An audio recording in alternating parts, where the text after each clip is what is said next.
Kerjanya beliau kuliah jurusan Akidah Filsafat, lulus dan jadi nabi.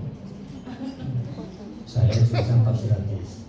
Beruntung setelah lulus dari kampus itu langsung jadi penyuluh agama, sehingga tidak tidak sampai menjadi nabi ya seperti seniornya, karena kita filsafat itu saking terlalu dalam, hanya kemana-mana. Dan beruntung juga ditarik oleh Pak Muhajirin di haji, jadi semakin soleh. Nah, sekarang menjadi kepala pusat di Balbang kita. Yang saya hormati sahabat Umi Marzukoh dan pimpinan wilayah, pengurus atau pimpinan wilayah, pimpinan wilayah, istilahnya bukan pengurus wilayah, pimpinan wilayah Fatayat Nahdlatul Ulama Kalimantan Barat yang sudah disahkan kembali menjadi ketua Fatayat ya, mudah-mudahan amanah dan sukses, serta sahabat-sahabat semuanya yang berbahagia. Alhamdulillah pada hari ini saya bisa berkesempatan ada dengan sahabat-sahabat semua. Setelah tertunda beberapa kali rencana kegiatan ini, dan sahabat ini juga ini sangat gigih sekali ya, sampai saya merasa diteror. Jadi kalau tidak ke Pontianak ini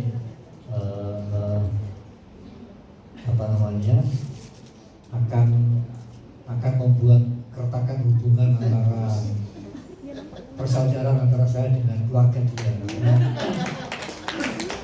Karena suaminya ini sahabat saya, ya. Saya pernah tiduran lah ya di rumahnya, waktu masih sahabat suaminya masih menjadi ketua Ansor ya, dan menangani program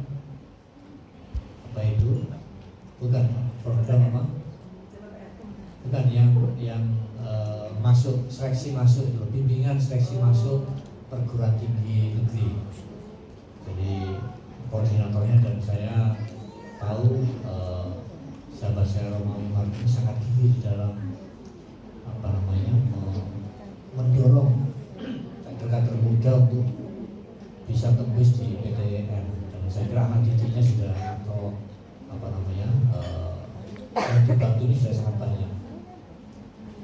Jadi saya sangat hormat kepada dua aktivis ini. Nah, sahabat-sahabat sekalian, saya diminta untuk bicara soal moderasi beragama. Tadi Pak Arfianti pasti udah mengelaborasi sangat banyak. Saya ingin menambahkan dikit-dikit saja. Nah, kita orang Indonesia ini harusnya bersyukur sebagai Muslim Indonesia ya, karena saya tahu ini Muslim semua. Muslim Indonesia ini kita bersyukur, harusnya bersyukur, karena kita tinggal di satu kawasan negara bangsa yang sedemikian luas, sedemikian indah, sedemikian majemuk, dan luar biasa damai.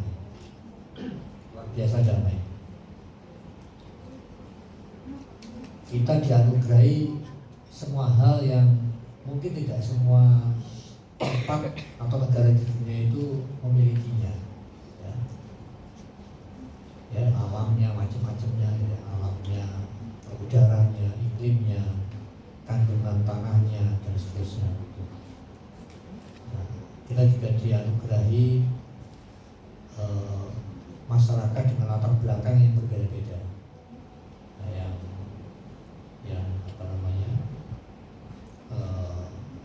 beragam suku gitu, beragam suku. Ini tiga orang yang di depan yang duduk di kursi apa ini warnanya? Ungu. Kenapa kursinya ungu ini? Ini yang perasaan kita ini jadi nggak enak ya.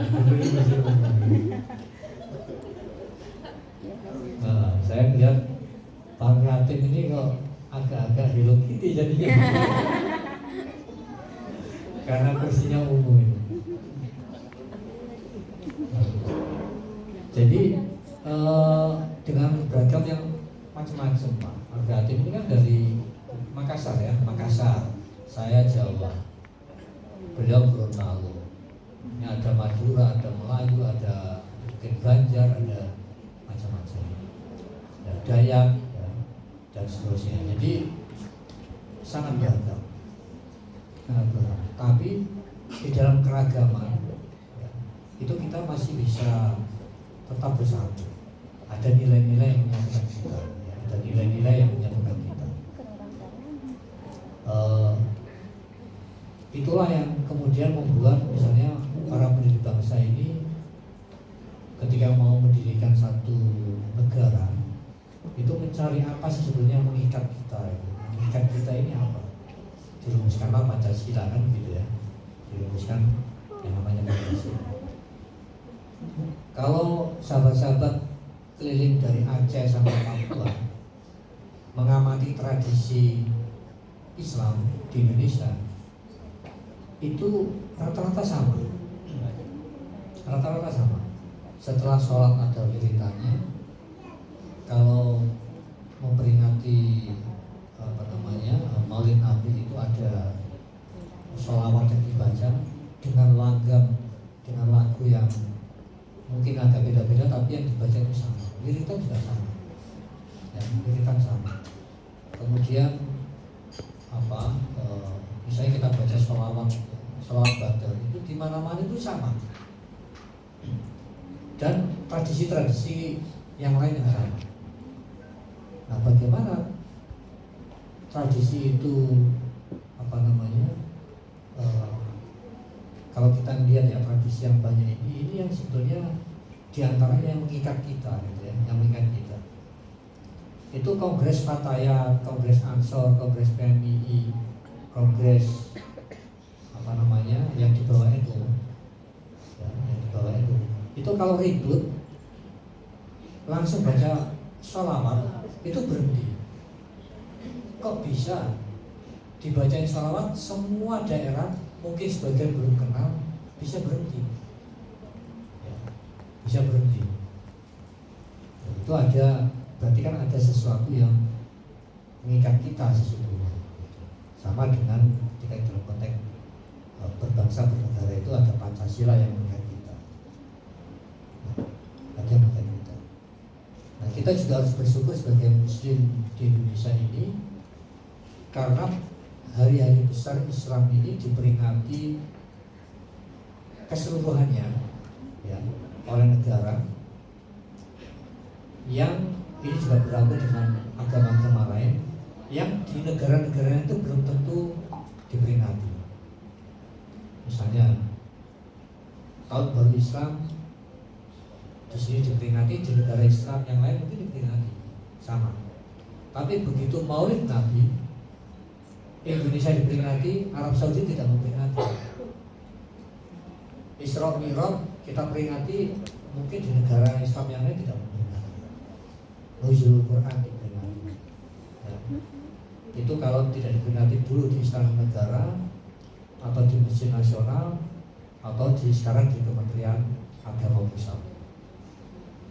Tapi tetap istilahnya adalah peringatan kenegaraan. Idul Fitri libur 2 hari. Yang merasakan nikmatnya libur 2 hari bukan hanya yang Muslim saja, tapi yang agama lain juga. Idul Adha libur 1 hari. Plus ada tambahan hari Sabtu. Ya. Itu berkah yang luar biasa yang mungkin negara lain hidup di negara itu tidak mendapatkan penghargaan seperti di Indonesia. Ya. Tidak seperti di Indonesia. Begitu juga dengan umat agama lain hari besarnya diperingati. Meskipun kita ini bukan negara agama, tetapi agama ini dihormati dan diberikan dan menjadi jiwa dari bangsa ini, dari negara ini. Nah, ini yang harus kita syukuri. Nah, dan selama berabad-abad, ya,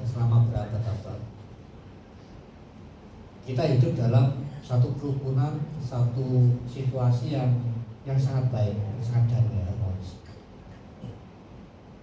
Kalau ada konflik di Indonesia, itu biasanya konfliknya lokal. Mohon maaf, dulu di sini pernah ada konflik, ya kan?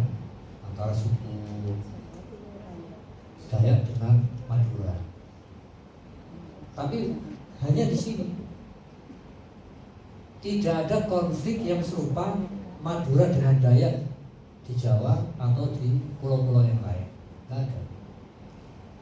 Konflik Pusu atau Ambon antara saudara Muslim dengan saudara Kristen, ya, itu ya berhenti di situ, tidak meluas menjadi konflik nasional dan cepat berhenti, cepat diredakan, ya, tidak sampai menjadi konflik nasional.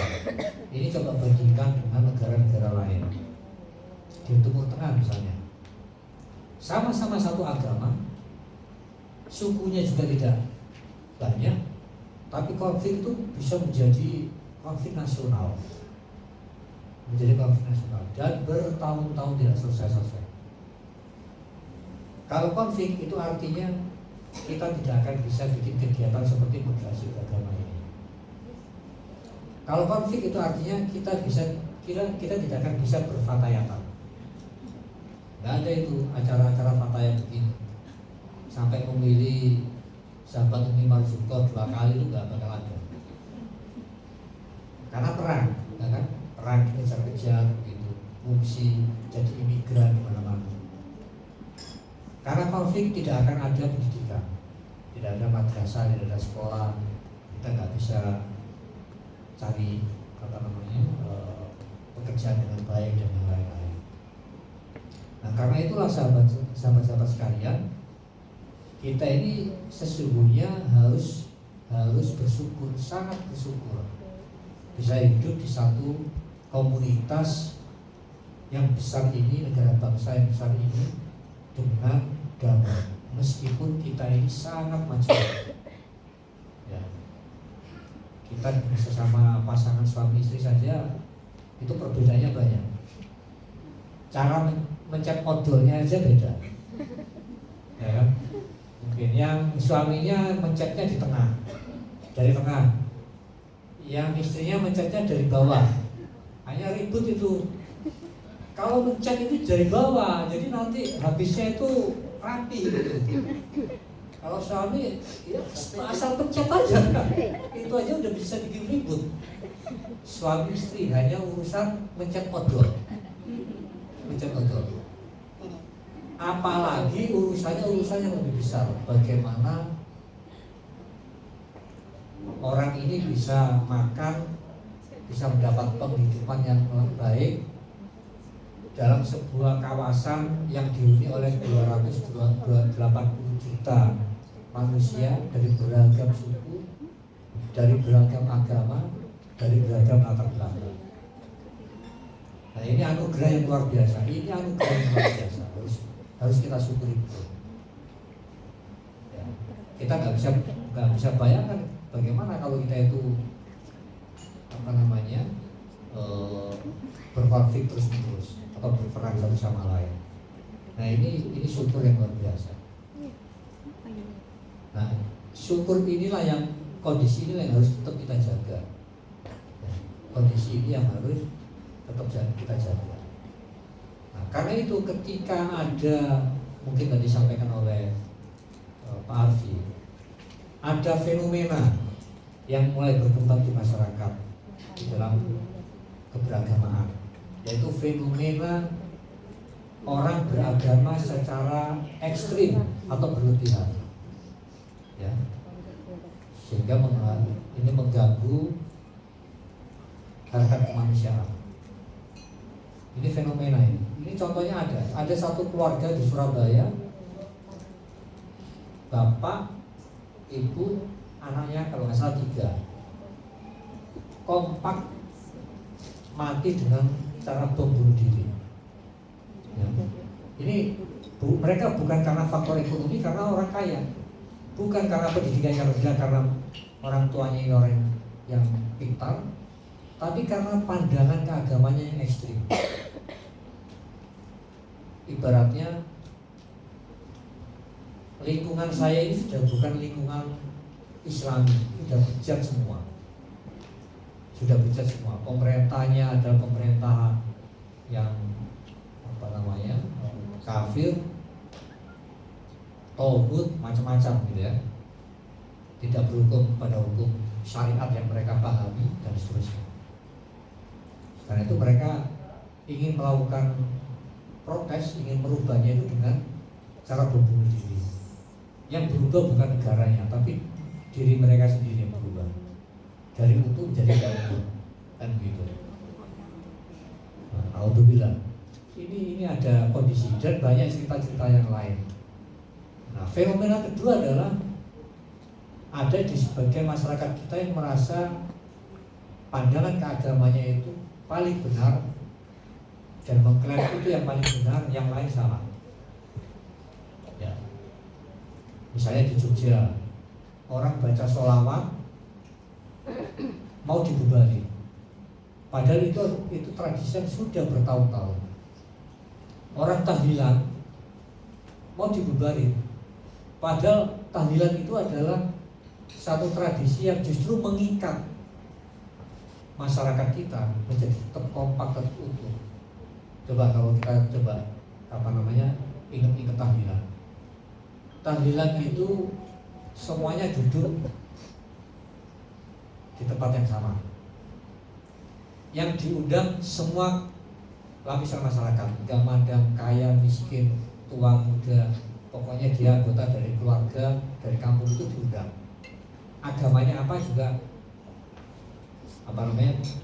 tidak menghalangi untuk diundang.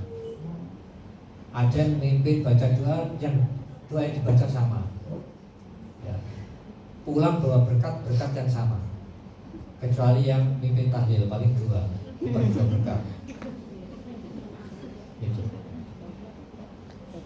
Ini tradisi yang mengikat kita ini bertahun-tahun. Kelihatannya sederhana, kelihatannya ini praktek yang sederhana, tapi ini yang mengikat kita. Jadi kalau ada tetangganya yang misalnya berselisih dengan tetangga yang lain, itu enak ngomongnya hub. Kalau di Jawa Timur tuh hub pray selesai, nggak akan konflik lama-lama. Nah, ini tradisi. Orang saling kenal karena ada tradisi tahlilan. Sekarang coba bandingkan dengan yang hidup di komplek perumahan ya, perumahan yang elit yang tidak saling bertemu, atau di apartemen. Itu orang meninggal ya yang ngurus cuma pengurusnya atau cuma saudaranya yang datang dari jauh, dikubur, terus setelah itu nggak ada tahlilan, sepi. Jadi orang juga tidak mengenal, malah justru mengenal mereka yang di Facebook. Tapi kan tetap hubungannya bukan hubungan yang kuat dibandingkan dengan yang berkembang dalam tradisi masyarakat kita. Ya. Nah ini sahabat-sahabat sekalian ya. Jadi ada pandangan yang merasa bahwa pandangan keagamaan itu paling benar sehingga menyalahkan yang lain. Ini fenomena kedua. Fenomena ketiga adalah ada sebagian dari masyarakat kita yang menganggap bahwa ini saya mengambil contoh ini contoh Islam ya, karena di sini Islam semua. Apakah agama lain ada? Ya ada juga. Kristen punya problem seperti ini, Hindu punya problem seperti ini, dan yang lain-lain. Yang ketiga adalah ada sebagian masyarakat kita yang yang merasa bahwa konsensus kebangsaan ini tidak sesuai dengan pandangan keagamaan mereka. Karena itu harus diganti. Mereka menawarkan alternatif. Kalau di Islam ada yang menawarkan alternatif khilafah Islamiyah atau imperium global Islam. Ada yang menawarkan negara Islam, ada yang menawarkan model yang lain. Coba bayangkan, kalau keinginan mereka untuk mendesakkan agenda merubah bentuk negara, sistem pemerintahan, dasar negara ini seperti yang mereka kehendaki, maka yang terjadi apa? Perang saudara di antara kita, pasti perang saudara, pasti akan terjadi konflik, ya, akan terjadi konflik, dan itu tidak kita inginkan. Nah, karena itulah sahabat-sahabat sekalian, kita punya 3 tantangan ini dan selama ini berkembang. Itulah yang kemudian membuat mengapa pemerintah negara perlu membuat satu program yang namanya moderasi beragama. Dulu nggak ada program moderasi beragama ini dulu. Ya, beberapa tahun yang lalu itu nggak ada program moderasi beragama. Karena tantangannya, kenapa tidak ada? Karena tantangannya tidak ada yang model ini. Sekarang tantangannya ada. Kalau dulu zaman Orde Baru begitu orang punya ide untuk ngomong Pancasila itu jelek saja, bukan mengganti, ini jelek saja, itu udah ditangkap, udah nggak boleh. Orang mau melakukan yang bisa menimbulkan isu sara itu udah ditangkap duluan oleh pemerintah Orde Baru. Kalau sekarang kan enggak, di era yang sangat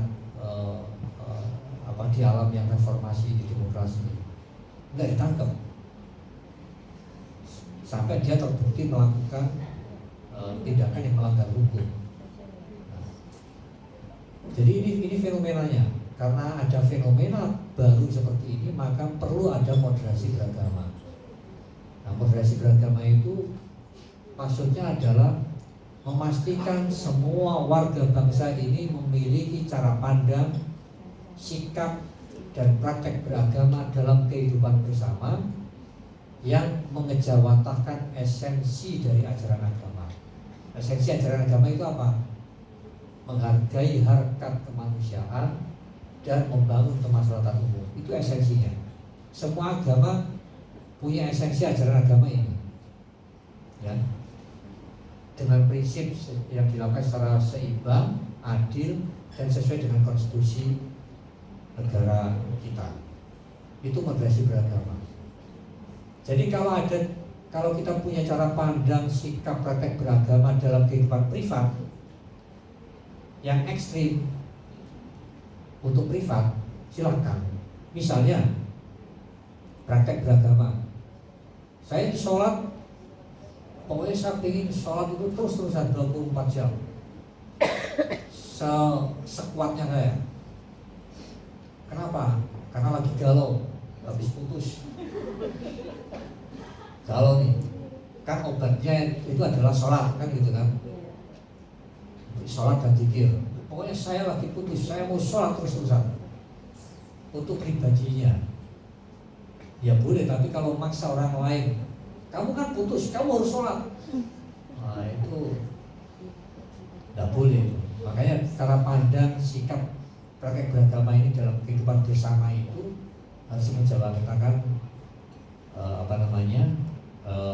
esensi ajaran agama yang tadi saya sebut, ya, membangun kemaslahatan umum dan menghargai harkat kemanusiaan. Kalau di dalam syariah itu ada maqasid syariah, gitu. Ada hudud, hudud akal, hudud mal, hudud nasl, dan terusnya. Nah, itu yang mengapa moderasi beragama itu menjadi penting dan makna dari moderasi beragama. Nah, indikatornya 4, saya kira tadi sampaikan oleh Pak Fiardin, ya. Anti kekerasan, toleransi, kemudian konsesi kebangsaan, dan penerimaan terhadap tradisi lokal. Itu indikatornya. Tapi intinya, sahabat-sahabat sekalian, intinya mengapa moderasi beragama ini menjadi penting? Intinya itu adalah agar kita yang sudah diwarisi hal-hal baik dari bangsa negara kita ini, kita ikut mempertahankannya.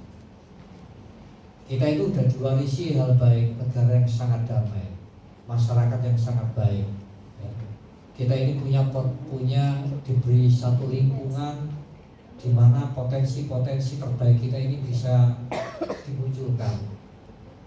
Itu hanya mungkin ada dalam satu lingkungan yang stabil, yang damai. Nah, tugas kita itu cuma satu, menjaganya supaya yang baik, yang damai, yang tertib, yang toleran ini tetap ada hingga anak cucu kita. Itu tugas kita, cuma itu saja. Nah, moderasi beragama ini menjadi instrumen, jadi menjadi instrumen untuk menjaganya.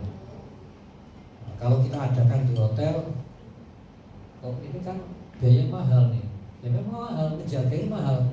Kok kayaknya kalau daripada anggarannya dipakai buat ini kan buat lebih baik buat bangun gedung ada anggaran sendiri. Tapi ini jauh lebih penting. Kalau kita konflik, gedung itu hancur. Ya, itu udah banyak ceritanya. Timur Tengah itu hancur semua. Hanya karena ISIS, ya karena ISIS masjid-masjid hancur, gereja hancur, rumah sakit hancur, madrasah hancur. Itu biaya dari konflik, biaya dari tidak adanya kedamaian di dalam satu negara. Nah, ini mahal. Jadi ini memang ini sangat mahal.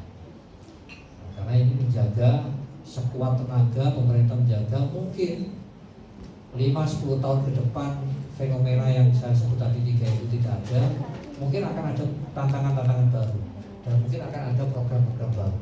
Nah, itu sesuai dengan tantangan yang ada. Nah, jadi sahabat-sahabat sekalian, itulah mengapa kita punya kewajiban ya. Saya Fatayat ini karena sahabat-sahabat ini kan sahabat-sahabat muda muslimah yang punya anak ini usianya juga belum gede-gede banget. Saya lihat, saya perhatikan di sini belum ada yang punya cucu. Bahkan mungkin belum ada yang belum nikah. Iya. Kelihatannya ya. Saya cium dari sini aromanya juga masih aroma parfum. Bukan minyak angin. Muslimat pun sekarang ini udah nggak mau bangsa itu nggak mau muslimat. Itu muslimat zaman dulu. Muslimat sekarang udah paling fresh care, paling jauh fresh care. Itu gaunnya pun masih lumayan ya, Jadi kalau Fatayat ini kan parfumnya wangi-wangi, aromanya aroma wangi. Nah, ini yang kita punya kewajiban. Jadi sahabat-sahabat Fatayat, kita semua ini punya kewajiban untuk memastikan, mewariskan satu dunia, satu lingkungan di mana anak-anak kita itu terjamin kehidupannya. Nah, ini melalui cara pandang keagamaan. Dan kita bersyukur, sahabat-sahabat semua ini, kita semua ini bersyukur ya. Kita ini punya kita semua ini yang keluarga besar Nahdlatul Ulama ini hidup dalam lingkungan keagamaan di bawah bimbingan para kiai-kiai Nahdlatul Ulama. Karena apa? Karena ulama-ulama Nahdlatul Ulama inilah yang telah membuat istihad politik hingga sampai kepada melegitimasi satu dasar negara, bentuk negara yang meskipun namanya bukan Islam, tetapi mencerminkan nilai-nilai Islam, sudah sesuai dengan syariat. Ya. Nah, ini juga kontribusi dari ulama kita yang luar biasa. Banyak negara-negara, jadi beberapa tahun yang lalu saya ini sebagai ilustrasi di era kepemimpinannya Yai Said, ketika Timur Tengah itu banyak bergolak, banyak ulama-ulama dunia itu datang ke Indonesia, ke kantor PBNU. Apa yang mereka sampaikan? Kalau dengan bahasa saya sendiri, Kiai, saya minta suaka agama untuk negara-negara kami. Karena apa? Karena kami melakukan praktek beragama kita itu sudah tidak nyaman lagi. Sholawatan dilarang, melakukan praktek tradisi begini dilarang, bahkan diperangi, disesatkan, dihalalkan darah kita dan seterusnya. Ya kan? Syekh Ramadan Al-Buti, ulama Syria yang terkenal, itu meninggal selepas sholat maghrib bom bunuh diri. Artinya yang bom bunuh diri kan yang ikut ngebom itu kan ikutan sholat, ikut ada di masjid itu meninggalnya di masjid, bukan dilempar dari luar, bukan, tapi di dalam masjid. Jadi patut diduga kuat yang melakukan adalah sesama saudara muslim. Muslim kok mau bunuh orang muslim, kan begitu ya. Nah ini yang berarti mereka itu sudah merasa, kami kenapa di negara kami ini kok beribadah saja, beragama, menjalankan praktek keagamaan itu tidak senyaman, tidak sedamai, tidak setentram dengan umat muslim Indonesia dan ulama-ulama. Apa resepnya? Kan itu kan apa resepnya? Jadi disampaikan oleh kiai-kiai kita bahwa kita ini umat muslim ini, kiai-kiainya itu sudah sampai pada bagaimana menghukumi wilayah Indonesia ini. Tahun 36 wilayah Indonesia ini adalah wilayah Darul Islam, dalam arti, dalam makna wilayah Islam. Karena pernah ada raja-raja yang memimpin bangsa kita ini, bagian dari bangsa-bangsa kita ini dengan sebagai kerajaan Islam, dan masih berlaku sampai sekarang. Ketika Pancasila itu ditetapkan, dirumuskan bersama, itu juga sama, mendapatkan persetujuan. Selama maknanya adalah untuk maqasid syariah, untuk tujuan-tujuan kemaslahatan bersama, boleh, dan sudah sesuai dengan syariat, karena tidak bertentangan dengan syariat. NKRI bentuknya bukan khilafah, bukan apa segala macam. Nabi tidak pernah memerintahkan satu bentuk pemerintahan tertentu.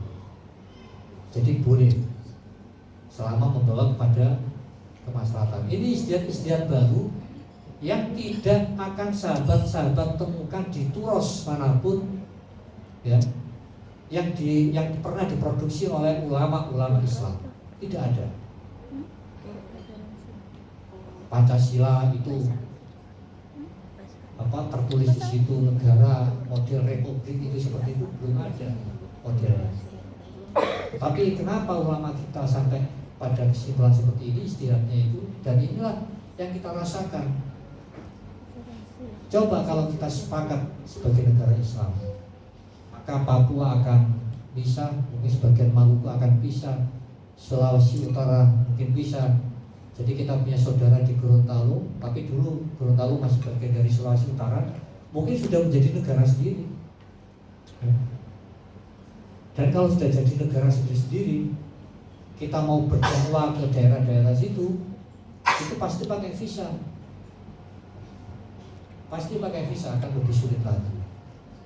Ya, ke negara Sulawesi Utara, negara Papua, negara apa gitu. Tapi dengan keputusan ulama, sekarang berdiri Fatayat NU di Papua, ya kan? Berdiri Fatayat NU di Sulawesi Utara, berdiri macam-macam. Dakwah lebih mudah. Itu karena istihad politik, istihadnya para ulama kita. Dan itu adalah kontribusi yang luar biasa besar, sehingga negara ini tetap baik-baik saja.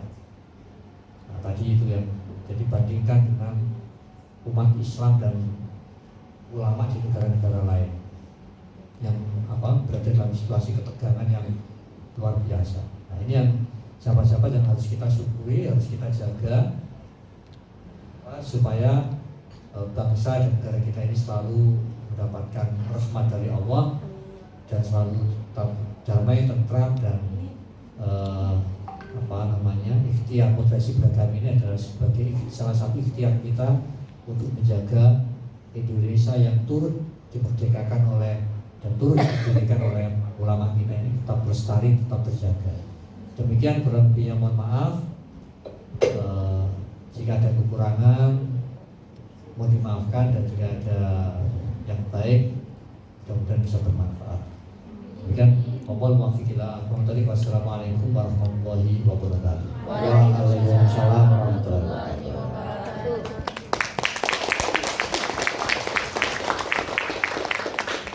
Apa yang ditepuk?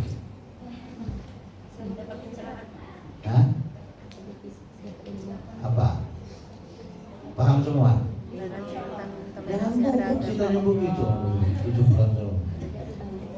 Sekarang ada yang mau bertanya?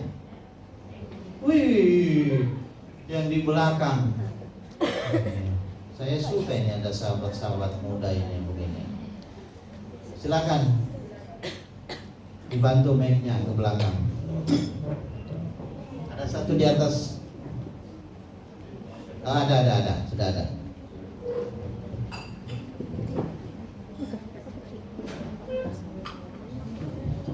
Sebutkan nama, tak perlu merek parfumnya ya.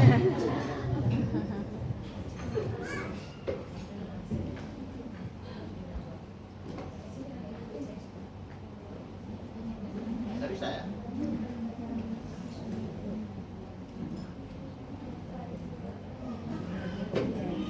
Yang itu Mas, di atas. Nah, itu.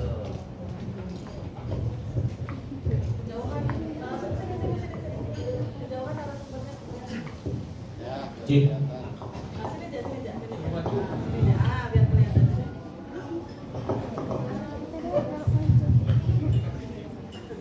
Assalamualaikum warahmatullahi wabarakatuh. Waalaikumsalam warahmatullahi wabarakatuh.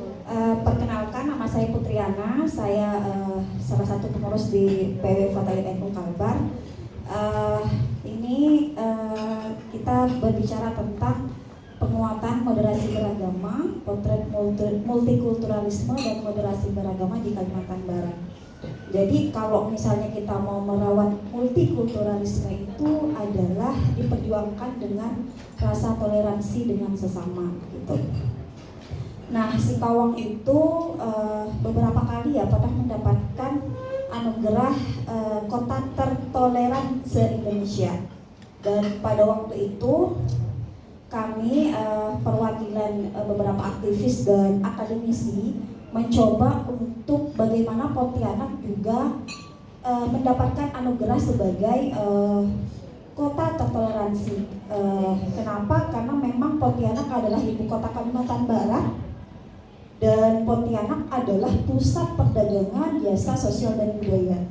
Jadi kalau misalnya kota Pontianak dapat anugerah itu juga, niscaya kabupaten kota lain itu juga akan mengikuti karena lagi-lagi kota Pontianak adalah ibu kota gitu. Tetapi ternyata ketika kami menyusunkan perda toleransi dan kemudian masuk prolegda DPRD provinsi, kami ditolak gitu ya. Dan kami lebih mendapatkan resistensi daripada apresiasi. Padahal itu menurut kami sangat penting karena ya lagi-lagi Pontianak adalah ibu kota. Sementara juga fenomena di Kalbar ini sendiri adalah polarisasinya itu adalah suku dan agama. Kalau NKRI dipolarisasi oleh cebong dan kampret, kalau di Kalbar ini polarisasinya adalah daya yang merepresentasikan Katolik dan Kristen dan kemudian Melayu yang merepresentasikan Islam begitu. Jadi dari waktu ke waktu, dari pemilu ke pemilu, dari pilkada ke pilkada, kita selalu disuguhkan oleh dua polarisasi ini. Jadi ini sangat berbahaya bagi kita dan kemudian sangat sulit untuk menerapkan moderasi beragama karena polarisasi ini yang terus dikuatkan oleh politisi-politisi untuk kepentingan kemenangannya sendiri. Nah, saya di sini dengan fenomena itu saya ingin mendapatkan tanggapan dari semua pemateri. Terima kasih. Baik, yang satu lagi ada tadi 2 orang. Silakan ke depan.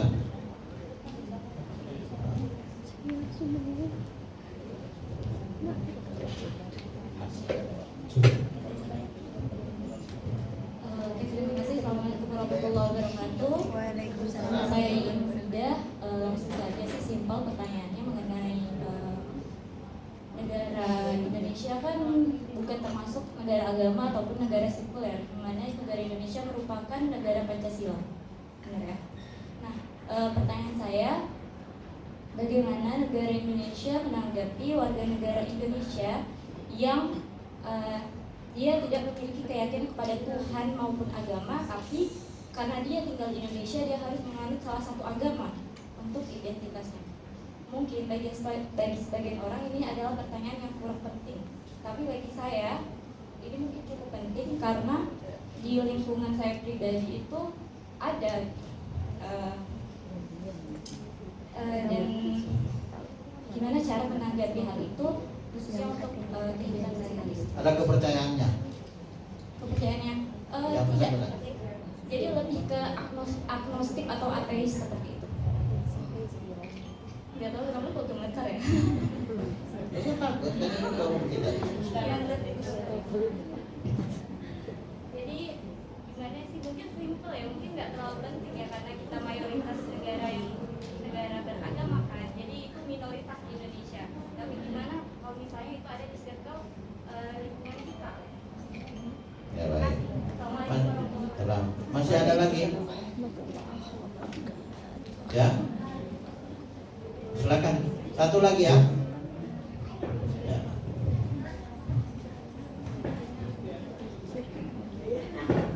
Ya. Terima kasih. Assalamualaikum warahmatullahi wabarakatuh.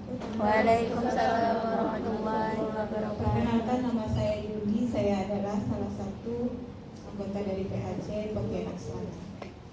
Terima kasih, saya sangat bersyukur sekali berada di dalam forum ini, mendapatkan materi tentang penguatan moderasi beragama. Sejujurnya, saya orang awam yang seperti yang Bapak katakan tadi, bahwa moderasi beragama ini adalah hal yang baru. Di luar sana saya yakin sangat banyak teman-teman, ibu-ibu, abang kakak, semuanya tidak mengerti mengapa moderasi beragama itu perlu. Nah, yang ingin saya tanyakan adalah pada saat disampaikan tadi bahwa indikator-indikator keberhasilan bahwa Kota Singkawang sudah bla bla bla, Pontianak seperti itu ya. Yang ingin saya tanyakan adalah indikator apa sih yang bisa dikatakan bahwa sebuah daerah itu memiliki seperti yang indikator keberhasilan yang sudah disampaikan tadi gitu. Apa-apa saja sehingga kemudian kita semangat yang seperti dikatakan teman-teman sebelumnya, yaitu pertanyaan sebelumnya, Pontianak juga ingin seperti itu. Jadi hal-hal ini mungkin kita bisa lakukan gitu. Yang kemudian yang kedua, saya ingin tahu juga bahwa pemerintah hari ini untuk melakukan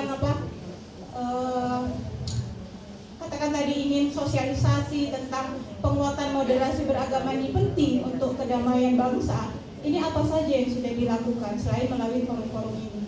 Sehingga saya pikir itu penting supaya kami di sini khususnya Pak Tayat juga di lingkungan kami nanti, itu kami bisa melakukan hal yang sama setidaknya. Karena saya yakin pemerintah itu tidak akan bisa bekerja sendiri.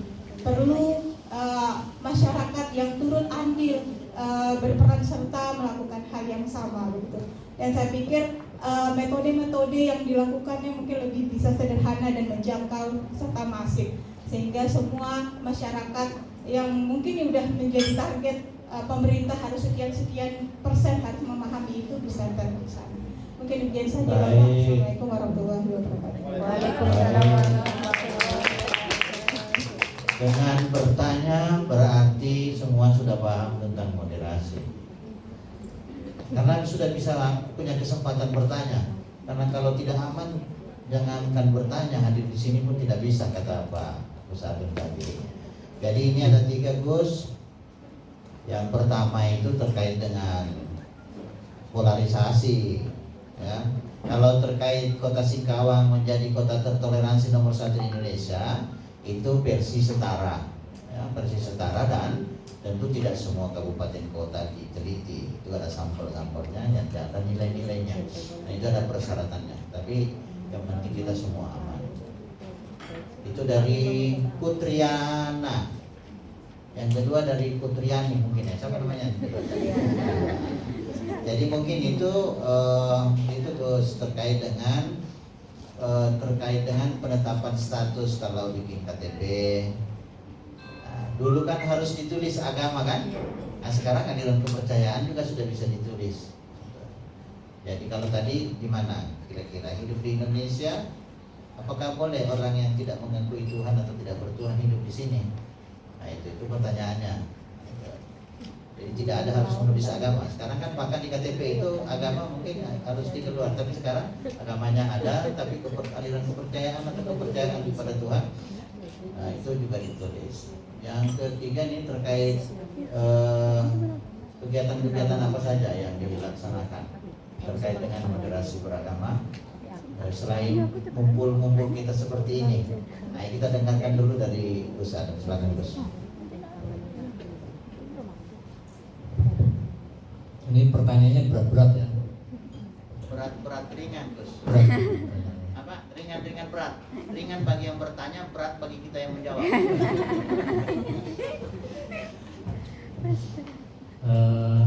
Terkait polarisasi ya. Ini adalah konsekuensi dari kita yang hidup dalam masyarakat yang maju. Ya. Itu tantangannya memang di situ tantangannya. Apakah kita ingin memperuncingnya yang perbedaan ini sehingga bisa menimbulkan konflik, atau justru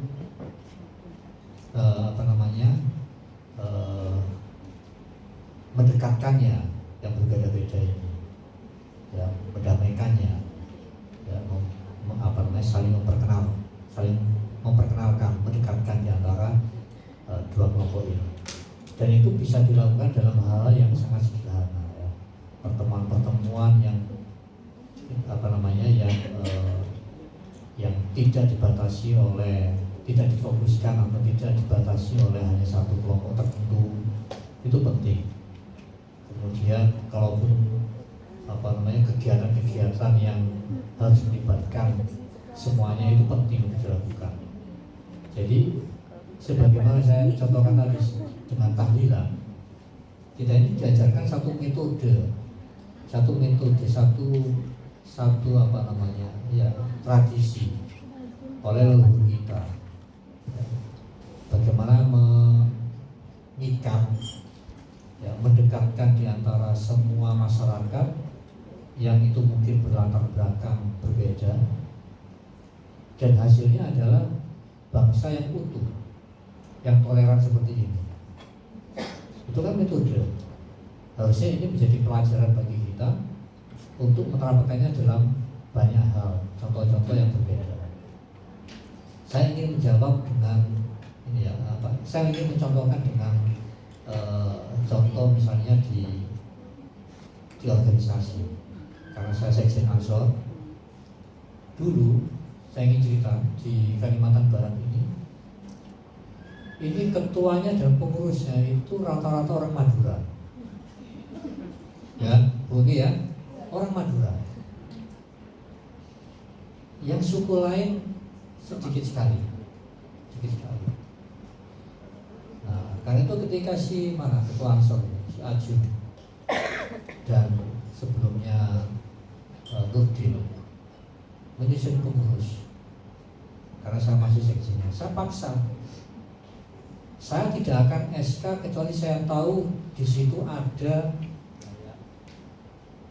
pengurus kader dari Melayu, dari Jawa, dan dapat posisi yang bagus. Memang harus ada metode untuk memaksa itu, gitu. Harus dipaksa. Meskipun nanti polanya di lapangan itu adalah pendekatan yang baik, persuasif, mengajak mereka jadi berada dalam satu organisasi.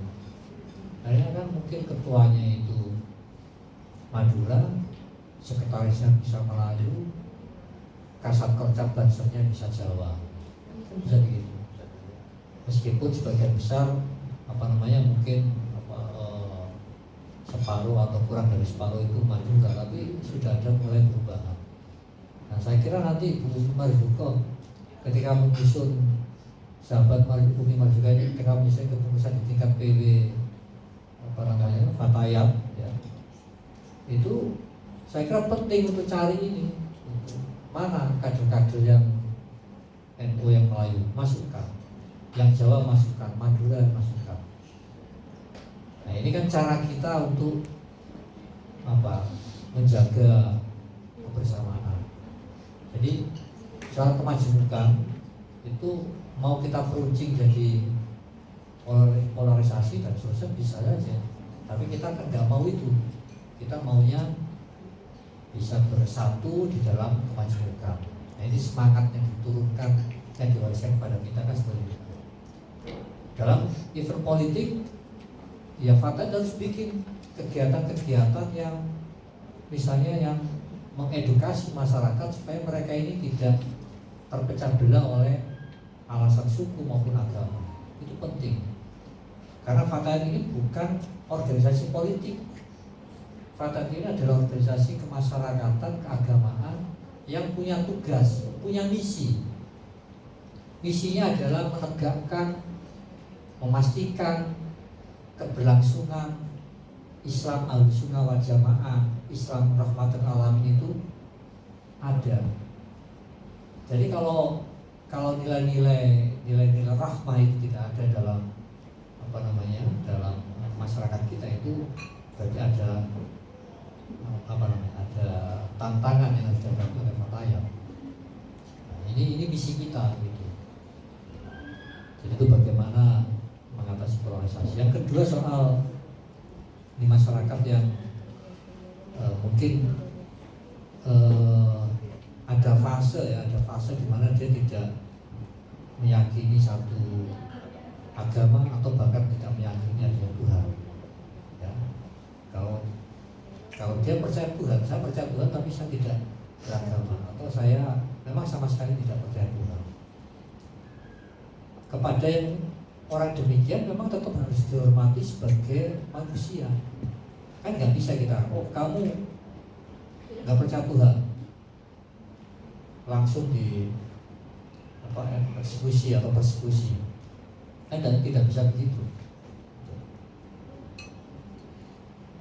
Tetapi negara kita telah bersepakat bahwa negara ini berdasarkan pada ketuhanan yang Maha Esa.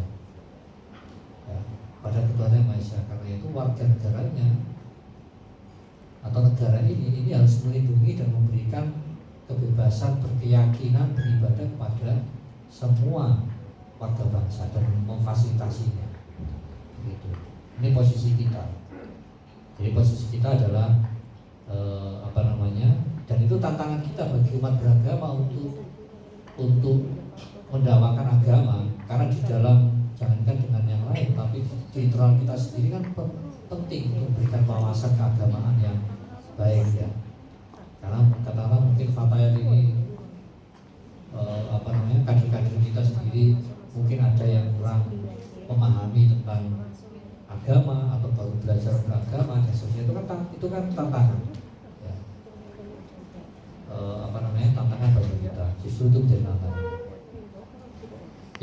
Yang ketiga soal yang sudah dilakukan oleh pemerintah untuk mengkaji beragama ini saya kira sangat banyak, sangat luas.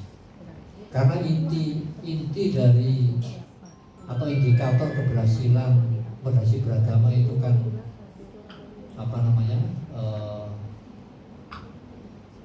kesepakatan atau menyetujui atau konsensus kebangsaan. Yang kedua, anti kekerasan, toleransi dan penerimaan terhadap tradisi. Maka yang dilakukan kan banyak, tidak harus dalam bentuk kegiatan yang diberi judul moderasi beragama, tidak mungkin. Tetapi di pendidikan di madrasah diajarkan misalnya, kamu kepada siapa, kepada orang yang lebih tua harus menghormati. Bentuk menghormati apa? Cium tangan misalnya kan, atau memberi salam terlebih dahulu, memberi salam kepada terlebih dahulu. Tidak pernah saya guru-guru kita itu mengajarkan kamu hanya boleh menghormati kepada orang yang lebih tua dan beragama Islam. Tidak pernah. Saya ingat guru-guru atau orang tua kita yang mengajarkan hanya menghormati orang tua yang beragama Islam. Tidak pernah. Tapi kita disuruh menghormati orang tua, apapun agamanya, apapun sukunya, pokoknya dia tua atau kelihatan tua. Kalau Pak Kakak ini kan kelihatan muda. Mudah-mudahan. Pak Kakak ini kelihatan muda. Maka yang lebih diutamakan adalah menyayangi yang muda. Iya, sayang sama Pak Kamil. Kalau sama Pak Arfi ini kelihatan muda juga. Jadi belum ada contohnya yang kelihatan tua. Jadi banyak hal yang dilakukan. Jadi mulai di madrasah, di penyuluh agama. Memang judulnya tidak nomenklatur moderasi beragama itu muncul, tapi nilai-nilainya, indikatornya, dan inti dari moderasi beragama yaitu mengejawantahkan esensi ajaran agama itu yang dilakukan. Berbagai kebijakan pemerintah itu kan, misalnya ada cek lah, ada berbagai kebijakan pemerintah katakanlah Kementerian Agama ini yang mendorong atau yang menganjurkan rusaknya kemaslahatan umum. Nggak ada. Bahkan untuk kasus yang kontroversial seperti larangan toa, suara toa yang sangat keras, itu dalam rangka kemaslahatan umum supaya yang sakit ya kebetulan rumahnya dekat dengan tempat ibadah itu tidak tambah sakit. Itu kan kemaslahatan umum, ya kan? Untuk menjaga jiwa, jangan sampai orang hamil lahir cepat gara-gara suara lonceng gereja yang terlalu keras dan terus-terusan, kan begitu. Jadi itu kan dalam konteksnya kan ada konteks gitu. Jadi ini saya kira banyak yang dilakukan oleh pemerintah dan saya kira juga oleh masyarakat di dalam menjaga inti dari moderasi beragama ini. Saya kira demikian, mudah-mudahan menjawab sebagian. Kalau ada yang kurang mohon dimaafkan. Terima kasih. Baik, makasih. Udah ya? Sudah paham ya? Atau perlu papan tulis untuk menjelaskan? Saya kira sudah clear. Maka pada kesempatan ini di siang hari itu nanti akan disampaikan oleh Pak Profesor Dr.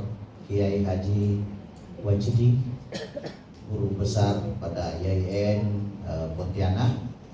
Di samping itu guru besar bidang hadis, juga beliau sebagai ketua FKPT, Forum Koordinasi Penanggulangan Teroris FKPT, dan banyak jabatan lainnya, dan itu termasuk senior kita, orang tuanya Pak Arfi dari Makassar. Besar ini senior dan luar biasa. Jadi pada kesempatan yang berbahagia ini, saya tentu atas nama kita semua menyampaikan terima kasih dan penghargaan kepada Gus Adung yang sudah berkenan meluangkan waktunya untuk hari ini kegiatan bersama-sama dengan kita. Yang jelas tentu ini merupakan momentum yang sangat baik sekali. Terima kasih atas pencerahannya kepada kita semua. Tapi tentu meskipun Gus Adung punya waktu, kalau tidak ada yang bikin kegiatan dan mengundang kita, juga tidak bisa bersama. Nah, ini jadi saya selaku Kepala Kantor Wilayah Kementerian Agama Provinsi Kalimantan Barat menyampaikan terima kasih kepada Pak Kapus, Pak Arfi Hatim, di bawah tim yang mengkondisikan dan mengatur kegiatan ini ada Pak Fahrudin dan Pak Haris. Saya tentu bersyukur, berterima kasih, dan akan sangat berterima kasih kalau kegiatan berikutnya juga akan dibuat di sini.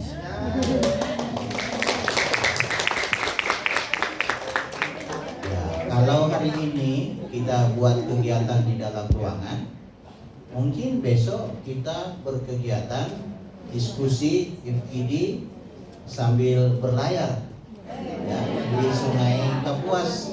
Kan itu banyak hal yang menarik. Karena saya tahu di pusat banyak kegiatan. Daripada mengundang dari daerah 1-2 orang dikumpul di pusat, pesan itu akan lama sampai.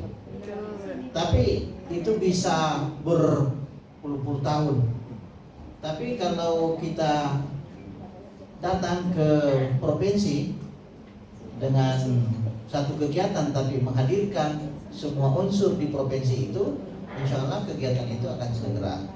Sehingga saya mengusulkan di Jakarta supaya ini bisa segera, program kegiatan penguatan moderasi beragama itu 34 kegiatan supaya setiap provinsi didatangi sehingga pengentasannya lebih cepat daripada ngundang satu-satu di provinsi.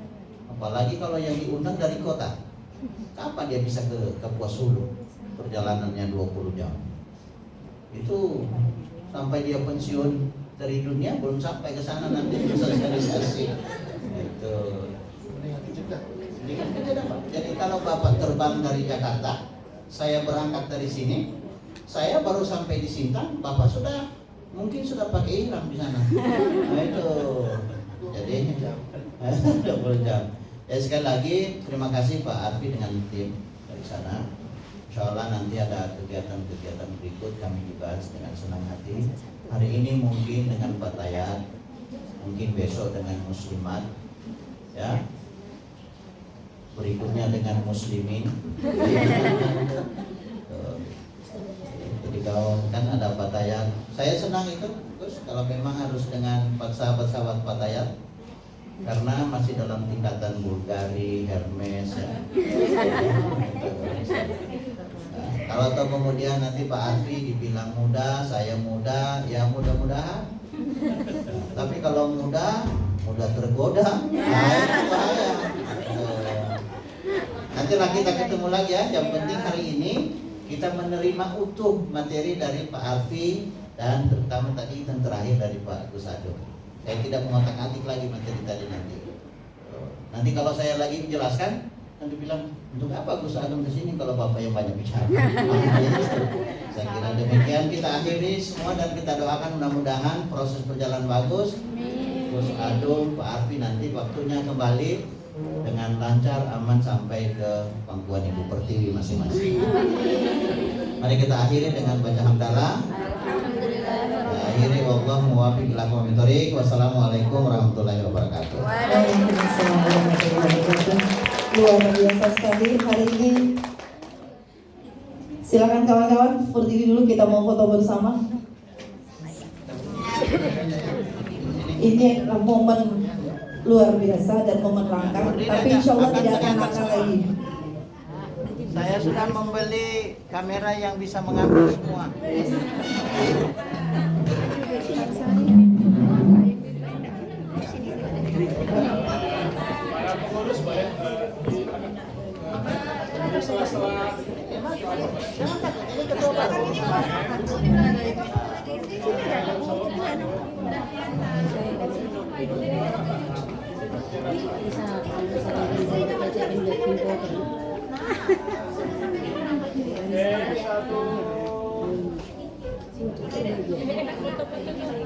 Semuanya Boleh diam sedikit, nanti tidak keambil kamera kalau ribut. Persiapan. Siap. 1, 2, 3. Sabar-sabar. Itu baru panjang, ini yang asli. semuanya oke. Persiapan. 1, 2, 3. Boleh lambai tangan semuanya jaga. 1, 2. 5 Pancasila. Oke.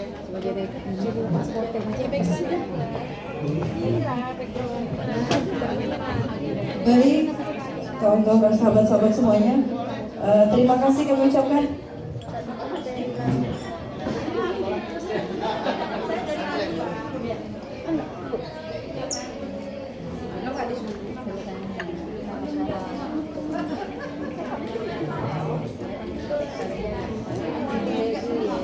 Baik, terima kasih kami ucapkan kepada Gus Adung atas kehadiran dan juga ilmunya kepada kita semua, juga kepada Bapak Arfi Hatim kami ucapkan terima kasih sebesar-besarnya, juga kepada ayahanda kami Bapak Kakamil Kemenak Provinsi Kalimantan Barat.